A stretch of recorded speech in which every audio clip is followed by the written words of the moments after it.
오늘 저희들 읽은 말씀은 마태복음 4장 12절부터 17절입니다.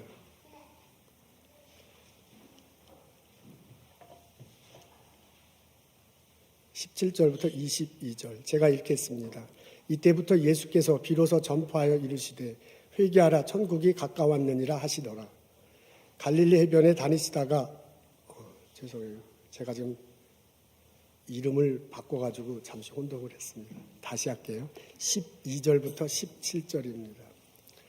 예수께서 요한이 잡혔음을 들으시고 갈릴리로 물러가시다가 나사렛을 떠나 스불론과 납달리 지경 해변에 있는 가버나움에 가서 사시니 이는 선지자 이사야를 통하여 하신 말씀을 이루려 하심이라 일렀으되 스불론 땅과 납달리 땅과 요단강 저편 해변길과 이방의 갈릴리여 흑암에 앉은 백성이 큰 빛을 보았고 사망의 땅과 그늘에 앉은 자들에게 빛이 빛이었도다 하였느니라. 이때부터 예수께서 비로소 전파하여 이르시되 회개하라 천국이 가까웠느니라 하시더라. 아멘. 성냥팔이 소녀란 제목의 소설이 있습니다. 아주 추운 겨울날 한 길가에서 소녀가 성냥을 팔고 있습니다. 성냥을 다 팔아야 집에 갈 수 있어요. 못 팔면 아버지한테 혼납니다. 그래서 팔려고 많이 애를 쓰는데 사람들이 사주질 않네요. 무시한 듯 지나가곤 맙니다. 결국 성냥을 다 팔지 못했습니다. 집에 갔지만은 들어가지 못해요. 그래서 담벼락 벼락에 서 있습니다. 너무 추워가지고 성냥불을 켜잖아요. 그러니까 불이 켜자마자 난로가 비치는 듯해 그러면서 사라집니다. 또 하나 성냥을 다 켰더니요. 음식이 많은 식탁이 나타나다가 곧 사라집니다. 그래서 또 세 번째 성냥을 켜니까 크리스마스 트리가 쫙 나타나다가 사라집니다. 그럴 때 하늘에서 별똥별이 이렇게 떨어져요. 그 소녀가 별똥별 떨어지는 걸 보고 생각났어. 할머니가 별똥별이 떨어지면 누군가 죽는다고 했는데 나는 그런 생각이 났습니다. 그러면서 또 네 번째 성냥을 켜니까요. 할머니가 나타나는 거예요. 그래서 너무나 반가워서 할머니 하려고 하는데 막 이게 빛이 사라져요. 그래서 당황한 그 소녀가 자기가 갖고 있는 성냥을 다 불태웠습니다. 그 불빛 사이로 할머니가 다가오네요. 그리고 따뜻하게 품어주네요. 그리고 그 할머니와 함께 천국으로 갑니다. 다음 날 아침 길가에 한 소녀가 얼어 죽어 있습니다. 사람들이 지나가면서 그 얼굴을 봐요. 그 얼굴은 환하게 비추어져 있습니다. 이게 어른들을 위한 동화라고 합니다. 참 마음이 아련해집니다. 성냥불 하나로 몸이 따뜻해질 수 없었어요. 성냥불 하나로 나타난 이미지를 가지고 마음의 위로를 얻을 수 없었습니다. 성냥을 다 켰을 때 할머니가 다가왔고 그 할머니와 함께 천국으로 갔다고 하는데 그냥 그것을 읽으면 마음이 아파지기만 합니다. 이 소설은 덴마크의 동화작가 한스 안데르센이 1845년에 내놓은 작품이라고 합니다. 그때 당시 유럽은 산업화 이후로 몸살을 앓고 있었습니다. 소수의 사람들은 큰 부자예요. 그런데 대부분의 사람들은 가난합니다. 그로 인해서 생기는 많은 문제가 있습니다. 질병이 있고요. 가정의 폭력이 있고요. 어린이들을 비롯한 노동학대가 있었습니다. 그런 문제로 막 골머리를 앓고 있었어요. 그 당시 어두운 배경을 이 동화 속에 담고 있다고 합니다. 오늘 저희들은 마태복음 4장에 있는 말씀을 읽습니다. 예수님께서 세례받으시고요. 처음으로 말씀을 선포한 장소, 그 선포한 내용이 이곳에 나옵니다. 이렇게 적혀져 있습니다. 스불론 땅과 납달리 땅과 요단강 저편 해변길과 이방의 갈릴리여 흑암에 앉은 백성이 큰 빛을 보았고 사망의 땅과 그늘에 앉은 자들에게 빛이 비쳤다라고 그렇게 적혀져 있습니다. 예수님이 말씀 전한 첫 번째 땅, 그 땅을 스불론 땅과 납달리 땅이라고 그렇게 적어 놓았습니다. 스불론과 납달리는 사람 이름입니다. 야곱의 12아들 중에 하나입니다. 야곱에게는 12아들이 있었잖아요. 그 아들의 자손들이 점점점 많아지면서 부족이 됩니다. 애굽을 나와 가나안 땅에 들어갈 때 그 각 12부족에게 땅을 나누어 줬습니다. 그러니까 스불론 땅이라는 말은 스불론 자손들이 사는 땅이에요. 납달리 땅이라는 얘기는 납달리 자손들이 살아가는 땅입니다. 이것은 어디냐면 오늘날 우리들이 알고 있는 갈릴리 호수 왼쪽이에요. 나사렛이라는 것도 거기서 멀지 않은데요. 나사렛이 스불론 땅에 속해 있고요. 그리고 가버나움, 예수님이 사셨던 나사렛이 스불론 땅에 있고요. 그리고 예수님이 많은 사역을 했던 가버나움이 납달리 땅에 있습니다. 그러니까 오늘날 우리가 성경을 지리할 때 읽을 갈릴리 호수 왼편에 있는 그 지역을 말합니다. 여러분 이 지역은 이 지역은 변방의 땅입니다. 이스라엘 무리들이 이 지역은 변방의 지역입니다. 우리가 한국으로 생각하면 강원도 깡촌 할 때 느끼는 어감 있잖아요. 그런 어감이 이스라엘 사람들에게는 스불론 땅, 납달리 땅 하면 그런 어감이 들곤 했습니다. 여러분 야곱의 12아들이 있는데 우리들에게 익숙한 이름이 있어요. 요셉, 유다 이런 건 익숙하잖아요. 이런 이분들은. 근데 스불론, 납달리는 익숙하지 않습니다. 이분들은 야곱의 자손이긴 하지만은 활발하게 활동을 하지 못한 듯합니다. 그래서 이스라엘 건국하는데 큰 영향을 미치지 못한 듯해요. 그래서 땅을 분배받을 때 좀 이렇게 요층지보다는 변방 지역에 분배를 받은 듯합니다. 여러분 이 지역은 이방인의 땅이다라는 그런 소리를 듣곤 했습니다. 나중에 이스라엘이 남쪽 유다와 북이스라엘로 나뉘잖아요. 이 지역은 북이스라엘에 속했습니다. 북이스라엘은 기원전 722년에 아시리아에 망했습니다.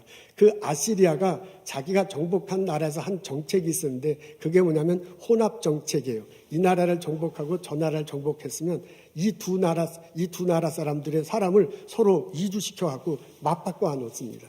그러니까 사람이 바뀌면서 문화도 바뀌고요, 민족도 바뀌고 종교도 바뀌는 거예요. 그래서 원래 그 갈릴리 호수 왼쪽에 살았던 사람들, 스불론 땅과 납달리 땅에 살았던 사람들은 다른 지역으로 이주해 갔고요. 다른 이방 민족이 그곳에 와서 살게 됐습니다. 그러니까 남쪽 유다 사람들이 볼 때는 그쪽 지역에 사는 사람들이 이방인들이야. 그런 사람들은 여호와 하나님에 대한 신앙을 잘 몰라.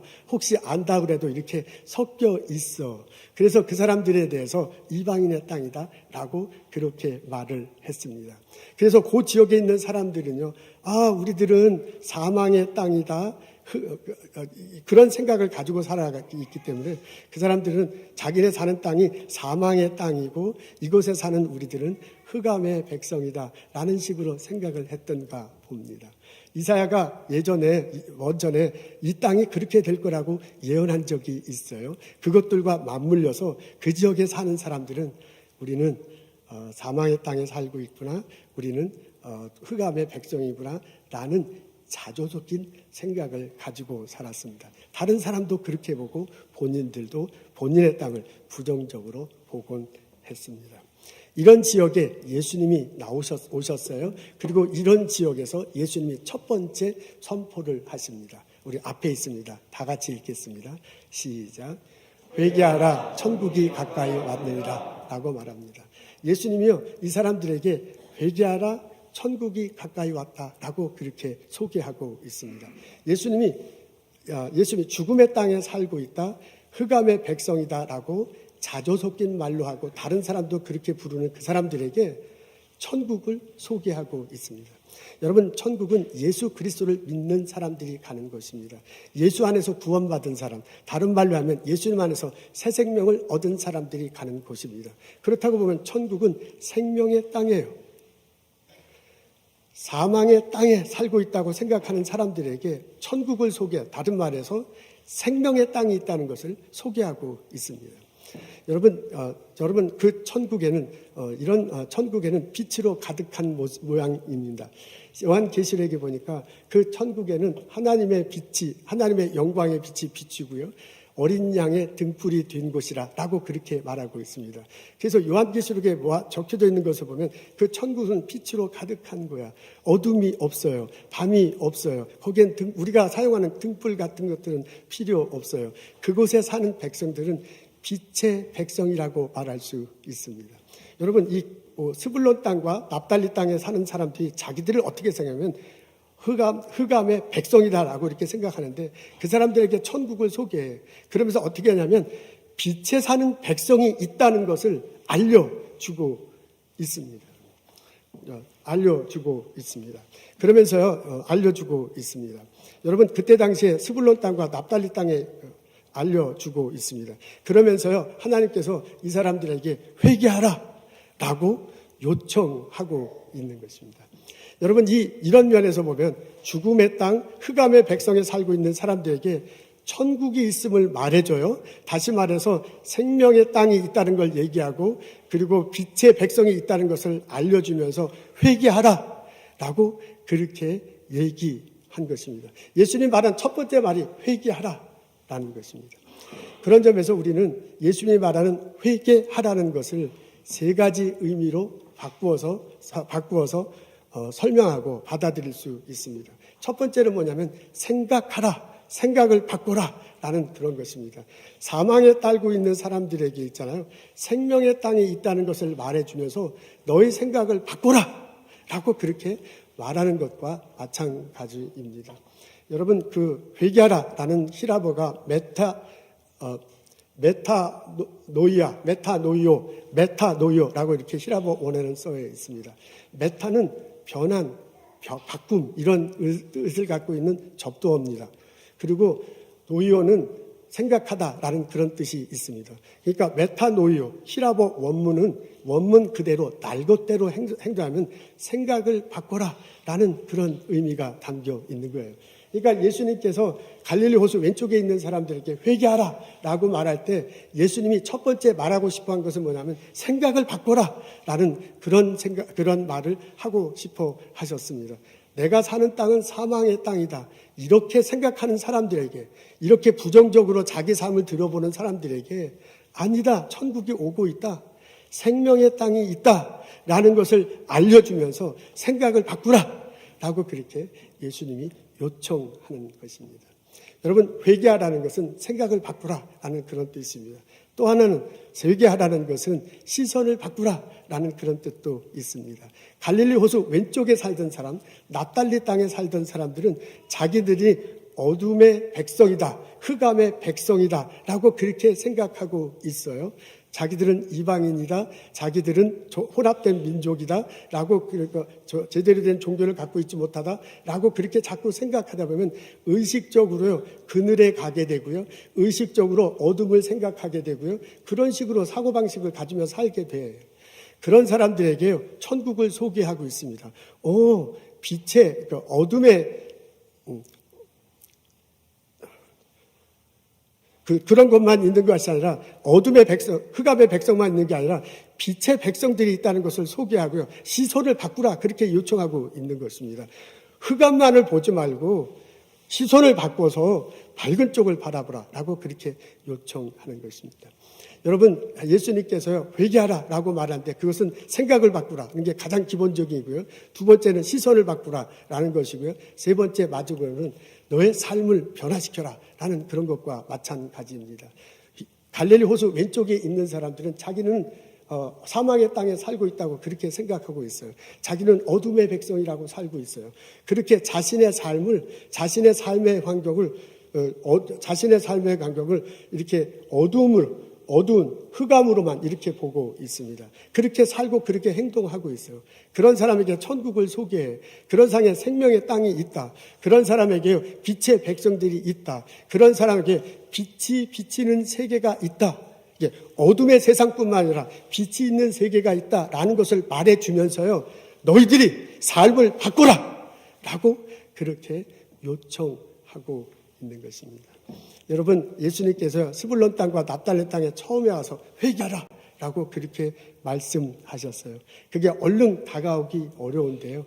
이것을 그때 상황과 풀어서 해치자면 예수님께서 스불론 땅에 사는 사람들, 부정적인 생각을 가지고 사는 사람들, 자기들에 대해서 어둠 방향으로만 자꾸 살아가는 그런 사람들에게 요청하는 것은 세 가지로 풀어할 수 있습니다. 첫 번째는 뭐냐면 생각을 바꿔라. 너희들 생명의 땅이 있다. 시선을 바꿔라. 여러분들에게는 빛의 백성들이 있다. 여러분들의 삶의 태도를 받아라. 여러분은 빛의 세계가 있다라는 의미로 예수님께서 그 땅에 사는 사람들에게 회개하라라고 요청하신 것입니다. 이 예수님은 오늘을 사는 우리들에게도 회개하라라고 요청하십니다. 우리들의 생각을 바꾸십시오. 여러분들의 여러분들의 시선을 바꾸십시오. 여러분들의 세손을 바꾸십시오. 태도를 바꾸십시오. 라는 의미에서 회개하라고 요청하고 있습니다. 생각해 보면 우리들 삶 속에서도 우리들에게도 어두운 면이 있습니다. 우리 내면 깊숙한 곳에는 죄성이 자리 잡고 있습니다. 아담과 하와 이후로 어떻게 떨쳐버릴 수 있는 그 성품이 우리들 밑바탕에 깔려 있습니다. 우리들은 어린 시절을 지내면서 삶을 살아가면서 좀 좋지 않은 경험을 하게 됩니다. 때로는 좋지 않은 말을 듣기도 합니다. 그것을 가족과의 관계 속에서 일어날 수 있고요. 친구들과의 관계 속에서도 벌어질 수 있고 혹은 학교나 일터에서 그런 일들이 벌어질 수 있습니다. 나의 치명적인 약점을 들먹이면서 나를 놀릴 수도 있습니다. 가정생활하면서 말로 혹은 맞는 것으로 폭력적인 행동을 받을 수도 있습니다. 회사에서 일을 하면서 차별을 받을 수도 있습니다.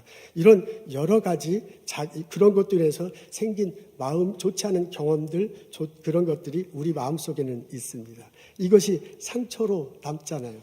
이것이 살아가면서 차곡차곡 이렇게 쌓이잖아요. 이것이 농축되면서 썩잖아요. 그래서 좋지 않은 향기를 냅니다. 우리가 그런 것들이 이렇게 밑에 깔려 있어갖고 모르는 타다가 어느 날 이렇게 무슨 일에서 팍 퍼져나오잖아. 그리고 막 화가 나잖아. 그리고 자기도 모르는 행동을 하게 됩니다. 이런 생각을 갖고 있다 보면 차츰차츰 부정적인 생각을 되고요. 그늘진 면을 자꾸 보게 되고요. 그러다 보면 나도 모르게 이 어두운 세상 속으로 빠져들게 됩니다. 여러분, 우리들이 살아가는 사회에는 어두운 곳이 있습니다. 어둠의 세상 중간자들과 하늘의 악한 영들이 주관하고 있기 때문에 그렇습니다. 보이진 않지만 악한 영들이 우리 세계에 쫙 이렇게 우리 세상에 깔려 있어서 우리들에게 영향을 주어. 그래서 나도 모르게 그게 문화를 통해서 시스템을 통해서 정치 사회를 통해서 나도 모르게 이렇게 다가오잖아요. 그래서 나도 모르게 내 안에 있는 것들과 만나서 나로 하여금 말하게 하고 행동하게 하고 사람들을 만나도록 하게 합니다. 그래서 나도 모르게 내 행동이요 부정적으로 말하게 되고 부정적인 시각이야. 나도 모르게 어두운 그쪽을 자꾸 바라보게 하고 내 행동의 결과를 통해서 자꾸 사망의 그늘 쪽으로 이렇게 다가가도록 하는 그런 면들이 우리들에게 솔직하게 있습니다. 오늘 저희들은 마태복음 4장을 읽어요. 예수님께서 회개하라 천국이 다가왔다 이런 말을 나 자신에게 비춰보면 내 속에도 갈릴리 호수 왼쪽에 있는 사람들의 한과 같은 그런 어두운 면이 있는 것을 볼 수 있습니다. 이 세상에도 그런 어두운 면이 있는 것을 볼 수 있습니다. 이런 나를 향해서, 이런 세상을 향해서 예수님이 외쳐 부르고 있습니다. 천국이 있음을 생각하십시오. 여러분의 생각을 바꾸십시오. 여러분의 시선을 바꾸십시오. 여러분의 행동을 바꾸십시오. 그런 의미에서 우리에게 말합니다. 회개하라, 천국이 다가왔다. 이 예수님의 말씀을 마음으로 받아들이고 이 세상을 살아가는 나와 여러분 되시기를 주님의 이름으로 소원하고 기도합니다. 우리가 예수님을 믿을 때, 내가 정말 예수님을 받아들일 때 내 생각이 바뀌고 시선이 바뀌고 내 삶이 바뀔 수 있습니다. 예수님이 십자가 달시고 부활하셨어요. 그로 인해서 내 죄를 용서하고 나의 길을 의롭게 여길 길을 열어주셨습니다. 그것이 사실이다. 그 의미가 그런 것이다. 라고 내가 진정으로 믿을 때 예수님이 내 안에 들어오셔서 나의 생각을 바꿔주시고 나의 시선을 바꿔주시고 나의 삶을 바꾸어 주십니다. 내가 예수 십자가 달시고 부활하심을 정말 믿을 때 내 마음속에 예수 그리스도가 죄를 용서해 주시는 것을 느끼고 경험할 수 있습니다. 그럼을 통해서 내 죄책감이 갈라지고 내 마음속에 평화가 찾아옵니다. 예수님이 내 마음속에 들으시면요, 예수님이 빛으로 내 안에 들으셔서요, 내 마음속에 어두운 면들을 이렇게 다 비추어내고 드러내게 하십니다. 때때로 예수님이 말씀을 통해서 그 어두운 면을 드러내게 하십니다. 때때로 우리가 성경 공부를 통해서 그 어두운 면을 드러내게 하시고요. 찬양을 하면 찬양의 가사를 통해서도 나의 밑 속에 있는 어두운 면을 이렇게 드러내게 하십니다. 그게 친구로부터 들은 소리일 거예요. 가족을 통해서 경험한 것일 수 있고요. 학교 다니다가 혹은 일하다가 겪은 그런 아픈 상처들이야. 내 속에 막 상처들이 이렇게 썩어져 있는 것들, 그런 것들을 이렇게 드러내세요. 그리고 그 예수님이요, 성령의 모습으로 들은 예수님이 그것을 드러낸과 동시에 하나님 말씀을 이렇게 생각나게 하셔요. 내가 말씀을 읽을 때 옛날에 그 상처를 생각나게 하시기도 하고요. 내 그 상처 때문에 성질내고 화내고 그래서 나도 놀라는 그 순간에 말씀을 떠올리게 해서 생각나게 이렇게 대화하게 합니다. 그래서 나의 그 옛날의 상처와 예수님 말씀이 이렇게 서로 대화하도록 그렇게 이끌어 주세요. 그런 과정을 정돈하면서 내 마음이 정돈되잖아요. 그런 과정을 지나면서 그 옛날에 잊어야 할 것은 잊어, 버려야 할 것은 버리도록 예수님이 자꾸 말씀을 통해서 나를 하게 해주십니다. 말씀을 통해서 나의 그 상처를 이렇게 다 뒤돌아보면 내가 오해한 것도 있어요. 그래서 그 오해를 버리고 이해하도록 나를 이렇게 이끌어 갑니다. 말씀을 통해서 이렇게 생각해 보면 내가 막 성질내고 그랬는데 내가 성질낼 게 아니야. 오히려 내가 잘못해서 그 사람에게 용서를 빌 것이라는 것을 알게 해요. 그래서 내가 그 사람에게 찾아가서요, 그 사람에게 용서를 빌게 하기도 합니다.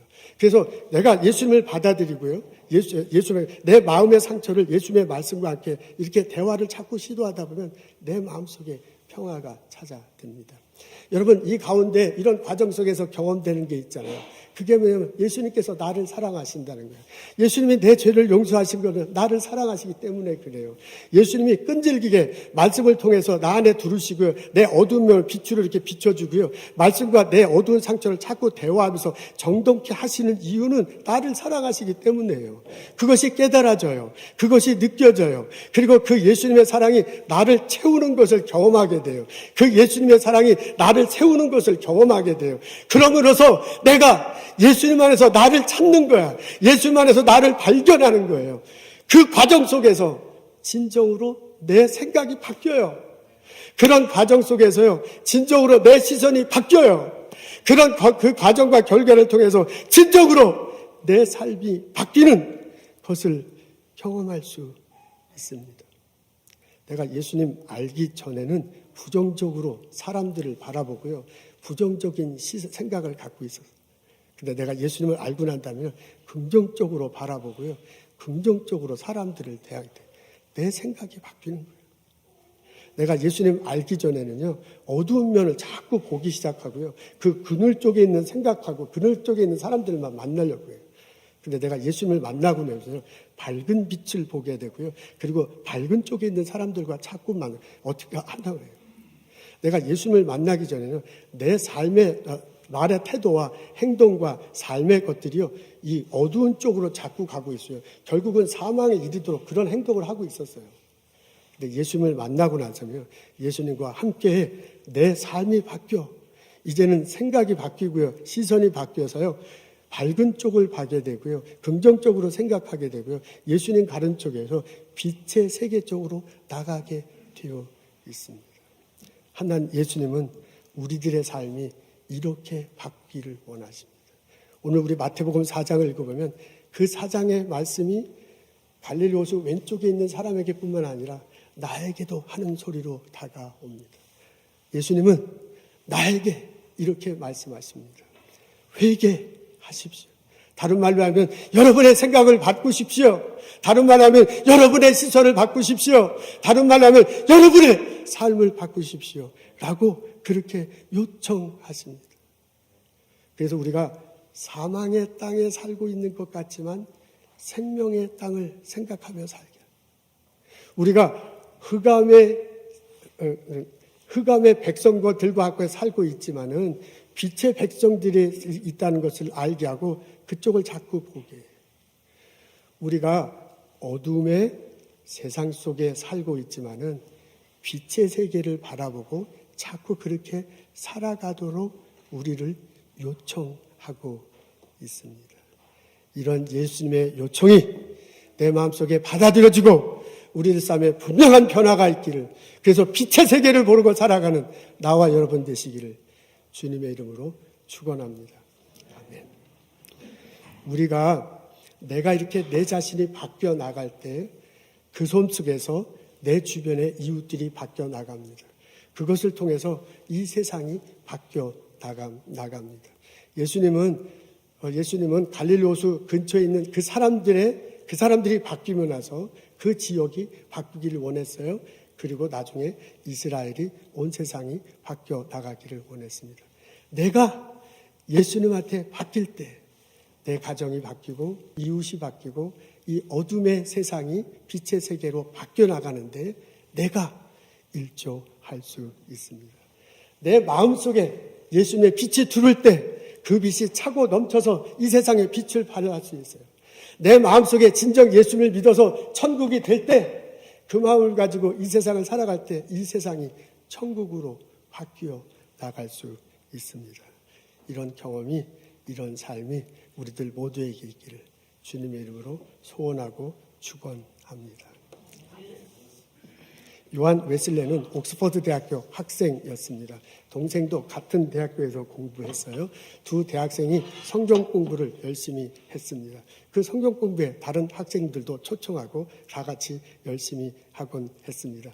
나중에 요한 웨슬레가 옥스퍼드 대학교 교수가 돼요. 그러면서 본인이 가르치는 학생들도 이렇게 합류하게 되면서 큰 단체가 됐습니다. 스스로 홀리클럽이다라고 그렇게 클럽을 만들고 함께 공부하고 그리고 함께 성경을 열심히 공부했습니다.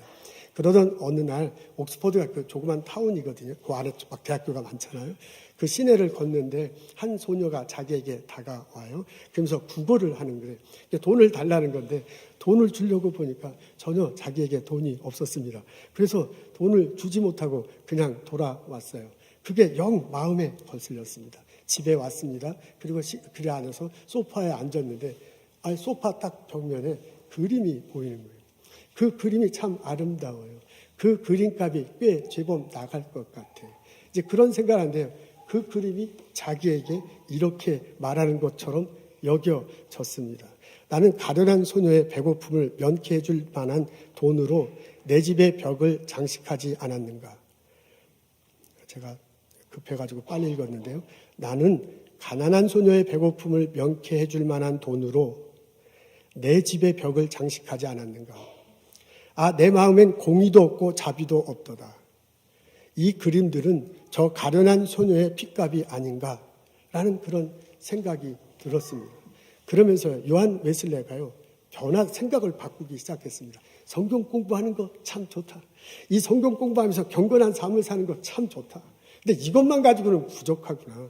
내가 정말 성경 공부를 몇 번 하고 경건한 삶을 살았다면 이것을 가지고 세상에 나가서 가난한 자를 돕고 어려운 자들이 함께하고 눈먼 사람과 함께하는 그런 것들이 필요하구나라는 것을 알게 됩니다.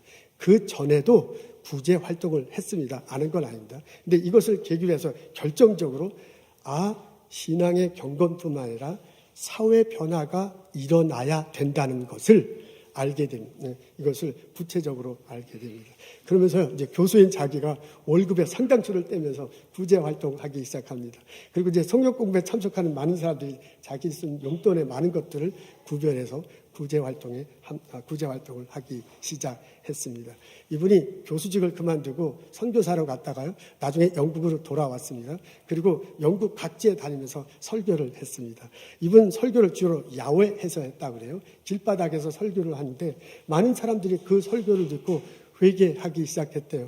그 설교의 핵심은 딱 이겁니다. 예수를 믿고 구원받아라. 이제 이것을 설교하기 시작했는데요. 그 설교 말씀을 듣고 많은 사람들이 자신의 삶을 뒤돌아보고 회개하기 시작했습니다. 그러면서 이 사람들이 떼굴떼굴 굴렀다. 이 떼굴떼굴 굴렀다라는 게 그런 표현이 아주 많이 나와요. 이게 아마 내가 잘못했습니다. 하나님 앞에서 회개합니다. 이렇게 가슴을 치면서 실제로 바닥에서 밖에 굴렀는가 봐요. 그런 모습들이 나타나곤 했습니다. 1739년 킹스우드라는 조그만 타운에서 설교한 적도 있습니다. 여기는 탄광촌이에요. 탄광에서 들어가서 나와서 이제 그 탄광 패는 광부들이 나올 때 3시나 4시쯤에 나오는가 봐요. 그래서 그 탄광촌 한 구석에서 이제 설교 말씀을 전했습니다. 그랬더니 광부들이 듣고서요, 깜짝 놀라는 거예요. 성령이 내게, 예수님이 와서 성령이 내게 임하셨다. 가난한 자에게 복음을 전한다. 눈먼 자들이 눈을 뜬다. 누가복음에 있는 그 말씀을 붙들고 말씀을 전했습니다. 그랬더니 그 광부들이요, 처음에 몇 명 안 모였는데 나중에 막 10,000명 이상이 모여가지고 그 가족들 다 함께 모여가지고 그 말씀을 듣고 회개하는 거야. 막 떼굴떼굴떼굴 막 불러요. 근데 그 사람들이 그러고 나서요, 삶의 변화를 일으킵니다. 당장 가정에 가서요, 가정에 이제 막 가정 폭력한 것을 많이 회개합니다. 어린아이들에게 사랑한다고 얘기합니다. 그리고 얘기합니다. 그리고 자기들이 이웃 사람들에게 잘못했던 걸 용서를 빌고요. 그리고 자기가 가지고 있던 것들을 가난한 사람들에게 나눠주기 시작했습니다. 이런 일들이 막 벌어지기 시작한 거예요. 그러니까 요한 웨슬레가 말할 때요, 예수님 앞에서 회개할 뿐만 아니라 삶의 변화가 일어났습니다. 그런 현상들이 영국 막 전역에 펼쳐지기 시작했어요. 그때 요한 웨슬레만 그런 것이 아니라 다른 복음 전도자들도 있었습니다. 이런 사람들이 영국 각지에 흩어져서 이 말씀을 전할 때 이런 놀라운 일들이 벌어지게 됐어요. 그래서 18세기에 17세기 후반 18세기에는 이런 일들이 영국 각지에 벌어지면서 아주 좋은 일들이 벌어졌습니다. 영국은요, 유럽과 마찬가지로 그때 산업혁명을 막 겪으면서요, 여러 가지 후유증을 앓고 있었어요. 소수의 부자들은 굉장히 부난해. 근데 가난한 대다수는 굉장히 가난해. 그 사람들은 질병이 있고요. 노동 때문에 막 많은 시간 노동하지만 돈을 못 버는 거죠. 가정엔 어려움이 있고요. 그런 문제가 유럽에도 있었고 영국에서도 있었습니다. 근데 덴마크하고 프랑스에는 그것이 해결되지 못해가지고 유혈 사태가 나고요. 혁명이 일어나면서 그것을 어렵게 극복해 나갔습니다. 근데 영국은 덴마크나 프랑스와는 많이 달랐어요. 영국에도 그런 면이 있었지만 훨씬 더 완화된 모습으로 그 산업사의 후유증을 넘길 수 있었습니다. 그 이유는 요한 웨슬레를 비롯한 복음 전도자의 말씀을 듣고 예수 안에서 변화되고 사회가 변화되는 그런 일들이 영국 땅에서 벌어졌기 때문입니다. 하나님은 요한 웨슬레와 다른 복음 전도자들을 통해서 예수를 전했습니다. 어둠의 사망의 땅에 살고 있는 사람들에게 생명의 땅이 있다는 것을 소개하고요. 생각을 바꾸라. 그렇게 요청했습니다. 흑암의 백성들이라고 여기며 사는 사람들에게 빛의 백성이 있다는 것을 보여주고요. 시선을 바꾸라라고 그렇게 요청했어요. 이대로 사는구나라고 생각하면서 사는 사람들에게요. 아니다. 그건 어둠의 세상에 사는 삶이다. 라는 생각에 빛의 세계가 있음을 알려주고요. 삶을 바꾸라라고 그렇게 요청을 했습니다. 이 말씀을 듣고 사람들이 변화를 받았어요.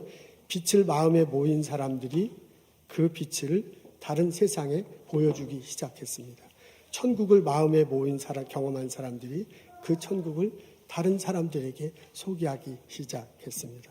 그러면서 영국이 17세기와 18세기를 무사히 잘 넘길 수 있었습니다. 오늘 저희들은 마태복음 4장의 말씀을 읽습니다. 예수님이 우리들에게 말씀하십니다. 회개하십시오. 천국이 다가옵니다. 그 예수님은 나에게 요청하십니다. 생각을 바꾸십시오. 시선을 바꾸십시오. 삶의 태도를 바꾸십시오. 내가 변할 때 내 가족이 변하고 이웃이 변하고 이 세상이 변할 것입니다. 예수님의 가르침을 마음에 담고 살아가는 나와 여러분 되시기를 주님의 이름으로 축원합니다. 기도하겠습니다. 하나님, 주님 앞에 나와 하나님의 말씀 듣게 해주심을 감사합니다. 예수님의 말씀을 마음에 새기고 예수님의 빛을 내 마음에 채우고 예수님 말씀엔 천국을 내 마음속에 경험하며 이 세상을 살아갈 수 있도록 도와주옵소서.